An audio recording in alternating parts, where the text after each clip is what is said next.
महर्षि रमन से बातचीत। श्री भगवान ने कहा, समत्व की अवस्था आनंद की अवस्था है। वेदों की घोषणा में यह मैं यह हूँ अथवा वह हूँ केवल मन के समत्व की प्राप्ति के साधन मात्र हैं। भक्त, अतः हमें एक लक्ष्य लेकर प्रारंभ नहीं करना चाहिए। क्या ऐसा है महर्षि? पहुँचने हेतु यदि कोई लक्ष्य होगा तो वह स्थायी नहीं होगा। लक्ष्य पहले से ही होना आवश्यक है। हम अहंकार सहित लक्ष्य प्राप्त करना चाहते हैं, किंतु लक्ष्य तो अहंकार से भी पहले विद्यमान है। लक्ष्य में जो कुछ भी है वह हमारे जन्म अथवा हमारे अहंकार के जन्म से भी पहले से है। चूंकि हमारा अस्तित्व है, अतः अहंकार का भी अस्तित्व होना प्रतीत होता है। यदि हम आत्मा को अहंकार माने तो हम अहंकार बन जाते हैं। यदि हम आत्मा को मन समझे तो हम मन जाते हैं। यदि हम आत्मा को शरीर माने तो हम शरीर बन जाते हैं। संकल्प ही अनेक प्रकार के कोशों की रचना करता है। जल के ऊपर की छाया चंचल प्रतीत होती है। क्या इस छाया के चांचल्य को कोई रोक सकता है? यदि इसकी हलचल बंद हो जाए तो तुम्हें जल नहीं दिखाई देगा, अपितु केवल प्रकाश। इसी प्रकार अहंकार तथा क्रियाशीलता पर ध्यान न देकर उसके पीछे जो प्रकाश है उसी को देखो। मैं का संकल्प अहंकार है, सत्य मैं आत्मा है। भक्त, साक्षात्कार के लिए यह पहली सीढ़ी है।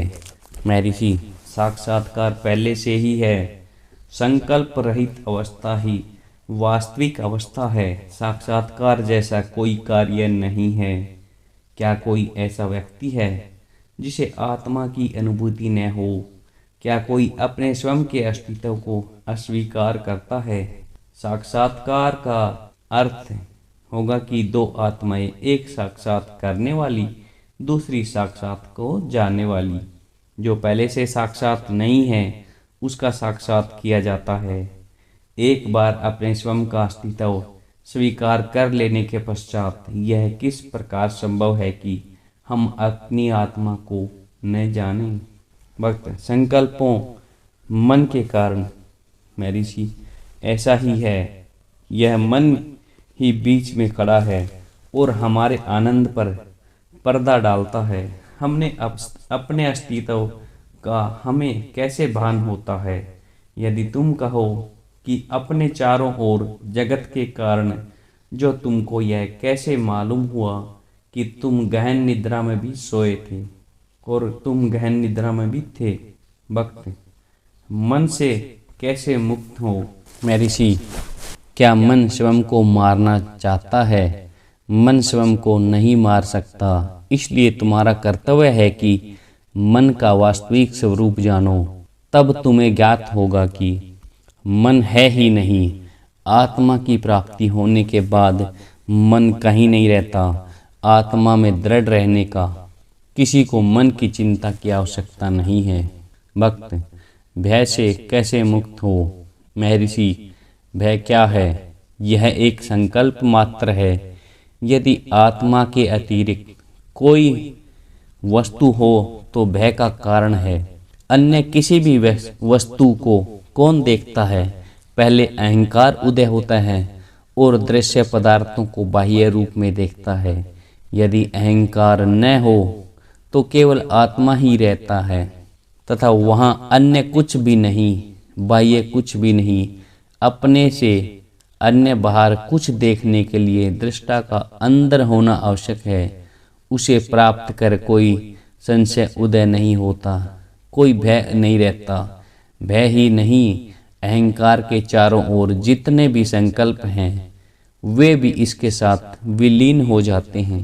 भक्त, सामान्य पद्धति से जिसमें साधन चातुष्टय की अपेक्षा रहती है, मुक्ति प्राप्ति के लिए यह पद्धति सीधी प्रतीत होती है। महर्षि, हाँ, समस्त दुर्गुण अहंकार के चारों ओर रहते हैं। अहंकार के नष्ट होने से साक्षात स्वतः ही हो जाता है। आत्मा में न सद्गुण है और न दुर्गुण। आत्मा में न सद्गुण है और न दुर्गुण। आत्मा सर्व गुणों से मुक्त है, गुण केवल मन की उपाधि हैं। आत्मा गुणातीत है, जहाँ एक है वहाँ द्वैत भी रहेगा। एक के अंक से अनेक अन्य संख्याएं उत्पन्न होती हैं। सत्य न एक है और न दो, यह यथावत है।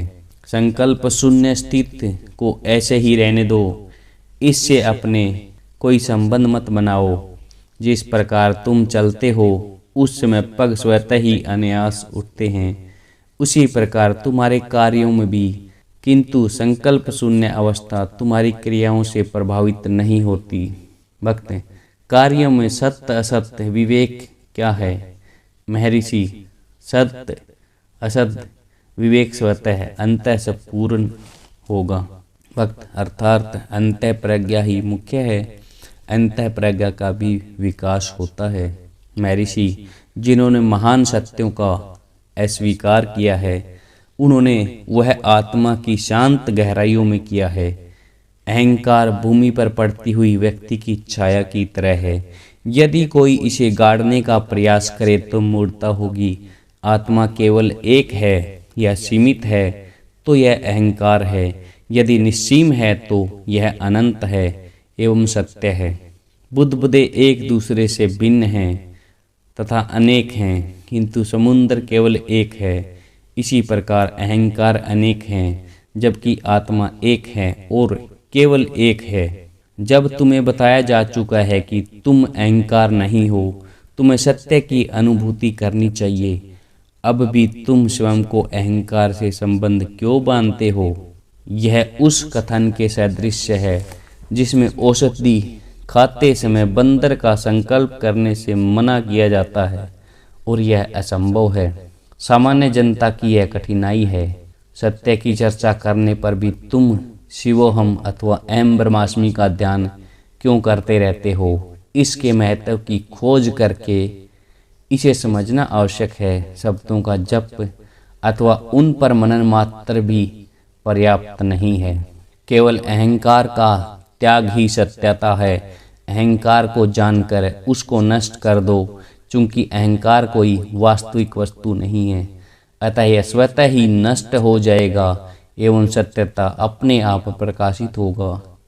यह प्रत्यक्ष पद्धति है, जबकि अन्य पद्धतियों में अहंकार बना ही रहता है। उन पद्धतियों में अनेक संशय उदय होते हैं एवं शाश्वत प्रश्न अंततः हल करने के लिए बना रहता है, किंतु इस पद्धति में अंतिम प्रश्न एक ही है तथा आरंभ से ही यह सामने आ जाता है। इस प्रकार से की जाने वाली खोज में किसी साधना की आवश्यकता नहीं रहती।